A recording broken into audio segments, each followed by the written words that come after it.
Tampa. We gonna get you and your little dog too. And congratulations, young Miami. Run as fast as Cassie did.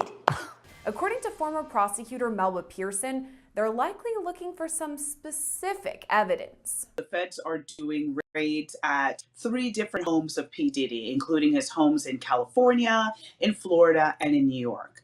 And what I think they're looking for are videos. So basically, P. Diddy had a habit, allegedly, based on told to us through the filings by Cassie Ventura. They have all said that people have a habit of liking to video either him abusing other people or forcing other people to abuse each other for his pleasure, and would record all of that. So I think those are some of the things that the feds are looking for. I think they're looking for other types of evidence to corroborate the statements that were made by Little Rod, by Cassie Ventura, and the other people have come forward saying that he did abuse them. So they're looking for corroborating evidence and basically the building blocks to put together what will end up being a massive, massive, massive criminal case. So far, Diddy hasn't been arrested, but he has already faced his fair share of legal issues. Last year, Diddy's ex-girlfriend, Cassandra Ventura, who you probably know as singer Cassie, accused him of sex trafficking and sexual slavery. She alleged that Diddy raped her and beat her so severely that she was bruised.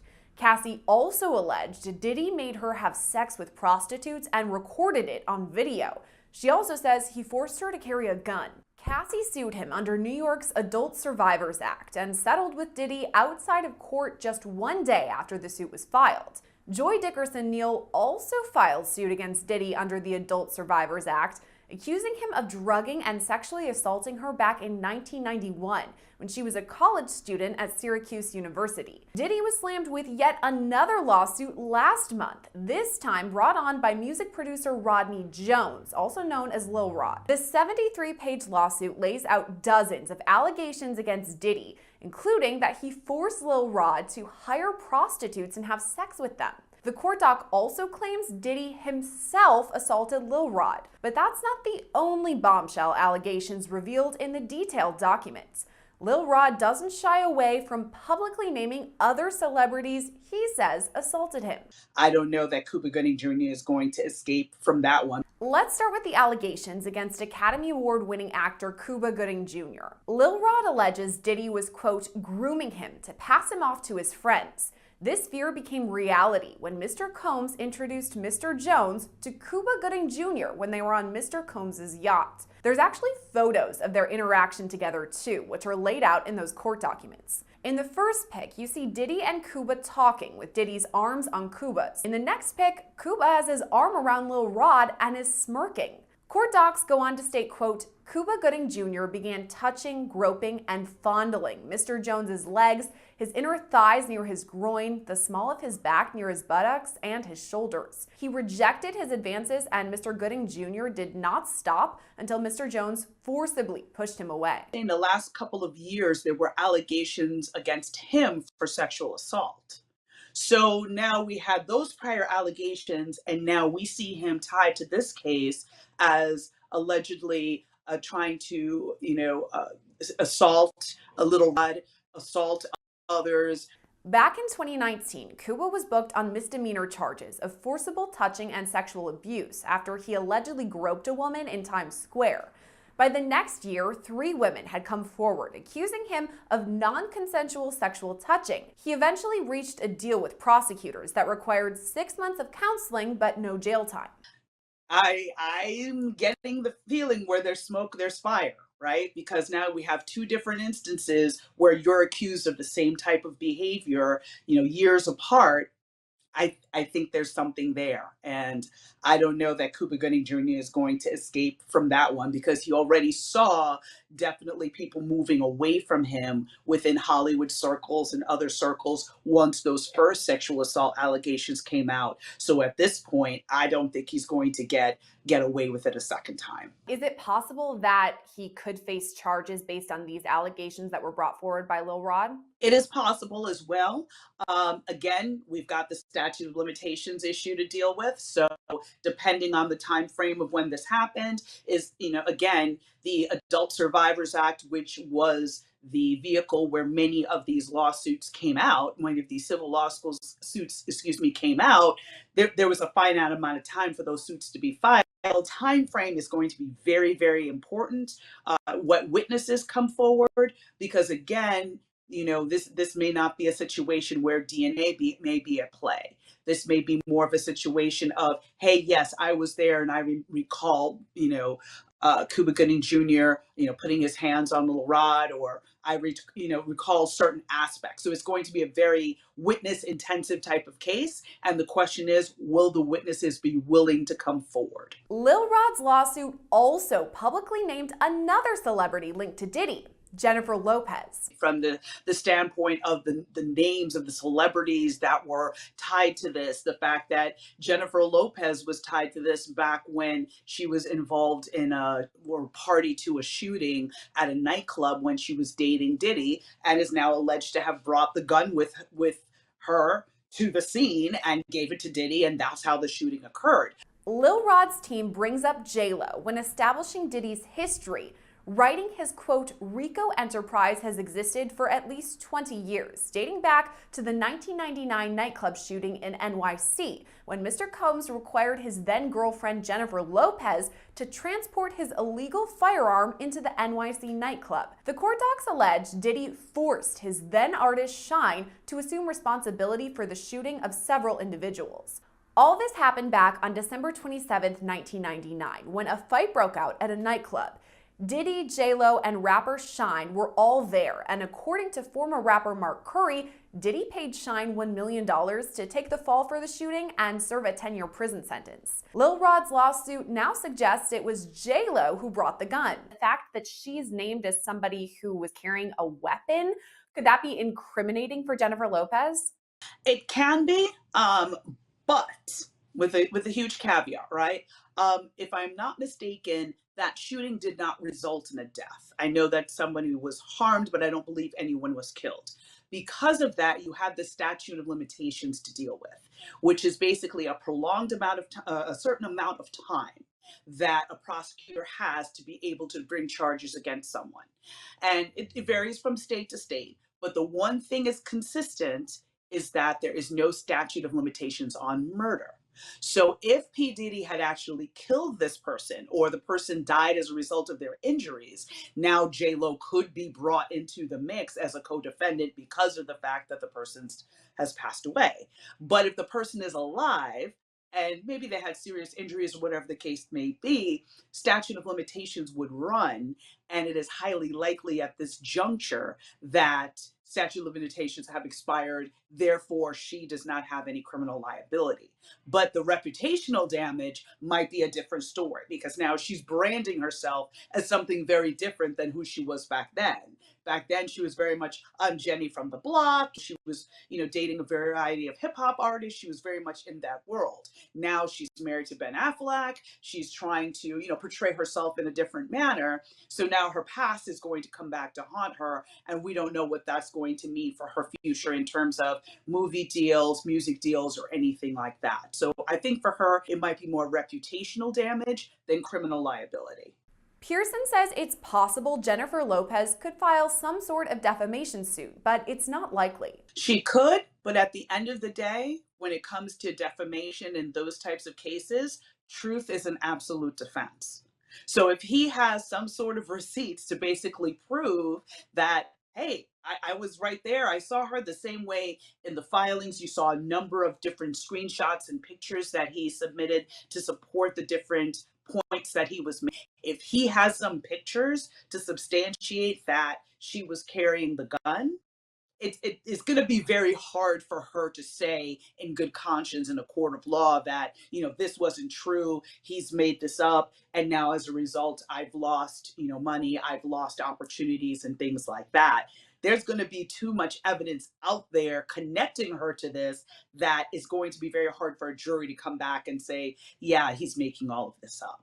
But it's not just artists that Lil Rod named either. He specifically mentioned Prince Harry, the Duke of Sussex, in his court documents. It reads in part, quote, Mr. Combs was known for throwing the best parties. Affiliation with and or sponsorship of Mr. Combs' sex trafficking parties garnered legitimacy and access to political figures, artists, musicians, and international dignitaries like British Royal Prince Harry. Why even name Prince Harry? There's no allegations against him or anything, but why bring him up? I think it may have been a move to bring more credibility to the filing and say that, basically he being Diddy, was using his fame, fortune, and influence to insulate himself. So he was able to legitimize some of the activities he was doing by having these lavish parties, bringing all these A-list celebrities, but somewhere in a back room or somewhere in another wing, horrible things were happening. So the fact that Prince Harry was there does not necessarily mean he was participating in what was happening.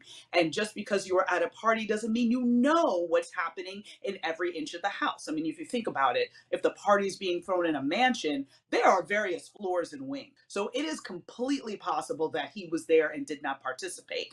Now, if you had said Prince Andrew, especially as a result of the allegations that came out in connection with the Epstein case, that they were close and that they traveled together, and there was a person that alleged that he had sexually assaulted her while she was underage, that would be a different story. But Prince Harry and the way that it was mentioned seemed to be very, again, just sort of trying to bring legitimacy and talk about these were the people that Diddy surrounded himself by to protect himself. So Prince Harry has no formal accusations against him, but the name association could cause damage to his reputation. Even so, Pearson says it's not likely he files any sort of defamation suit. It's possible that Prince Harry may be able to preserve his reputation. But again, just in light of everything him and the Duchess of Sussex, Meghan Markle, have been through, I truly really hope that he's able to completely distance himself, maybe make a statement, because again, since he's not necessarily under the umbrella of the royal family directly, so in other words, Buckingham Palace would not be releasing a statement on his behalf. It would be him releasing a statement and saying, yes, I went to X party, but no, I never engaged in any inappropriate behavior or other details that he may see fit to share. So that's going to be, we're going to have to wait and see on that one. But again, since it was such a minuscule mention in the greater context of this filing, he may be okay. Pearson compares Prince Harry's association with that of President Bill Clinton, who'd been seen with Jeffrey Epstein before his arrest. And there didn't seem to be much said around him actually engaging in activities, more that he was present at the parties. So I don't recall seeing a lot of fallout on the part of President Clinton from that association. Speaking of Epstein, Lil Rod's court docs draw a parallel between Diddy's alleged crimes and Jeffrey Epstein's. Epstein died by suicide back in 2019 when he faced numerous charges of sexual assault over the course of multiple years. His longtime companion, Ghislaine Maxwell, was charged and found guilty of sex trafficking in relation to her time with Epstein. She's currently serving out a lengthy prison sentence. Lil Rod compares Diddy's chief of staff, Christina Cahorum, to Ghislaine Maxwell, saying she ordered sex workers and prostitutes for Mr. Combs, and ordered and distributed ecstasy, cocaine, GHB, ketamine, marijuana, and mushrooms to Mr. Combs and his celebrity guests who were present on his rented yacht and in his homes in LA, NYC, and Miami. None of these cases, when you have these high-profile people that have been using people over years, none of these cases happen without a handler. R. Kelly had a handler, Epstein had a handler, Weinstein had a handler. Everybody has, in those scenarios of those powerful people, powerful men that are abusing other people, they have someone that does their dirty work. And it's usually not only just one person, it's several people who may have different duties. So again, seeing this woman being his handler, being the person to get him drugs, being the person to procure sex workers for him, being the person to basically be on cleanup duty in case of covering up or silencing people that might want to come forward, that's not unusual. And she is also going to bear the brunt of criminal liability, just like Ghislaine Maxwell did, and basically had to take the entire brunt of the criminal justice system alone because of the fact that Epstein committed suicide and was not able to be held accountable. And according to Pearson, Diddy and many of his associates will likely face federal charges, but it's not totally clear when.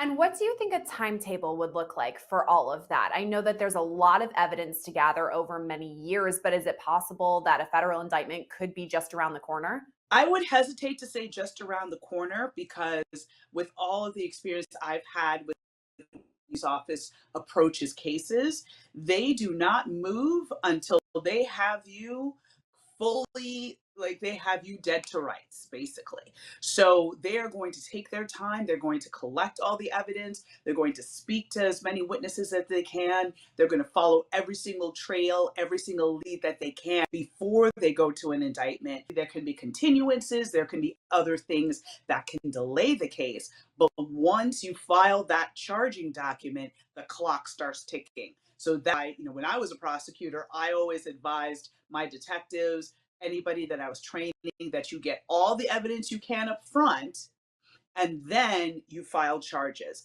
So when is it possible that we would actually see him being arrested or facing any of these indictments? Could it be months down the line?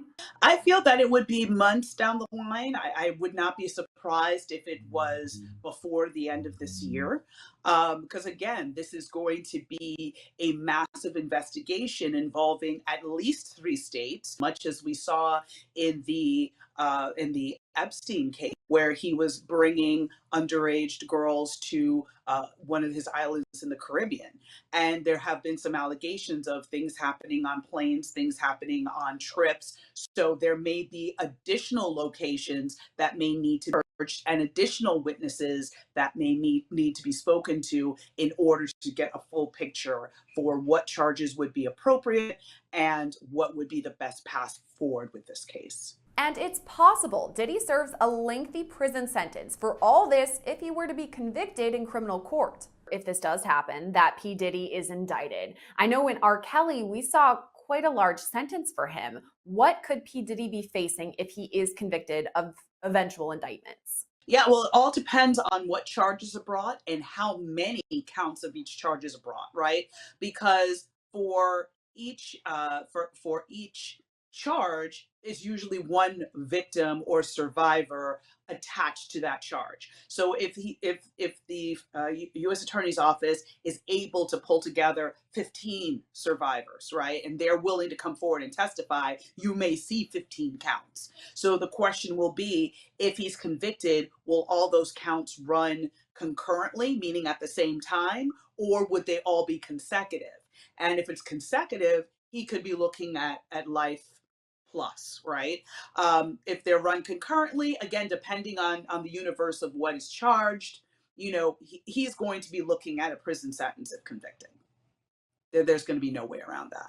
Is there any possibility that he walks away clean from this, that everything is dropped and he faces no charges or any prison time? Not impossible. I mean, anything is possible, but I don't see that happening. I see him kind of going the path of R. Kelly, where again, for so many decades, he was able to act with impunity and just, with harming so many, young women.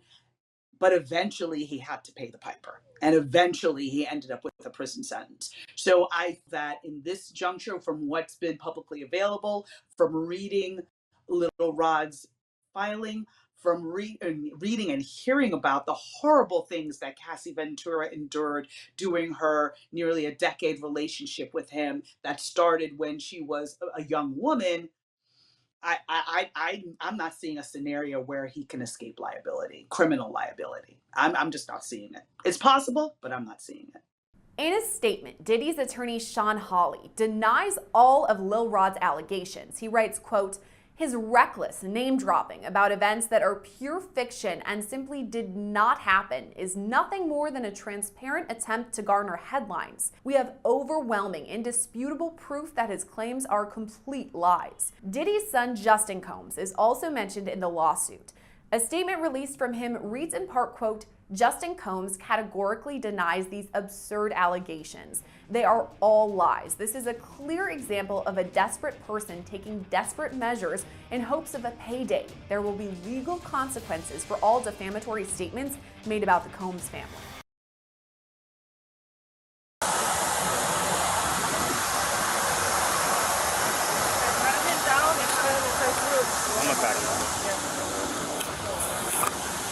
Brand new video just released shows the arrest of P. Diddy's alleged drug mule, who was taken into custody while trying to board the rapper's private jet.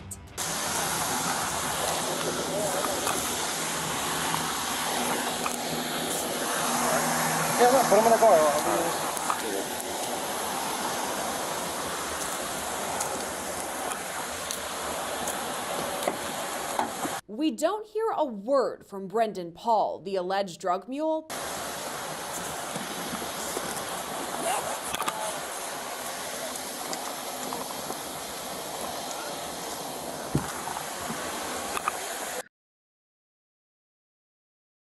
Booking photos of Brendan Paul, snapped in a South Florida jail Monday, are a departure from the images shared on his public-facing Facebook profile of life in the sphere of a celebrity. Miami-Dade police arrested the 25-year-old at the Miami airport as he was about to board a private jet with Sean Diddy Combs. Officers were working with Homeland Security when they found cocaine and marijuana-laced candy in Paul's bag, both felonies in Florida. Diddy was not arrested, but the hip-hop mogul and some of his associates, including Paul, are named in this explosive lawsuit filed by Diddy's former producer Rodney Jones. Jones levels accusations of sexual assault, drug abuse, sex trafficking, and other crimes.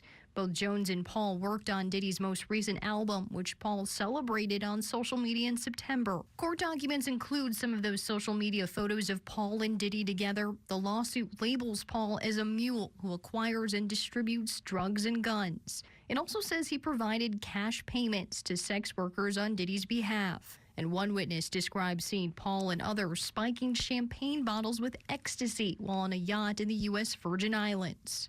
Jones alleges Diddy was running a sex trafficking venture, and his associates, including Paul, were aiding and abetting it.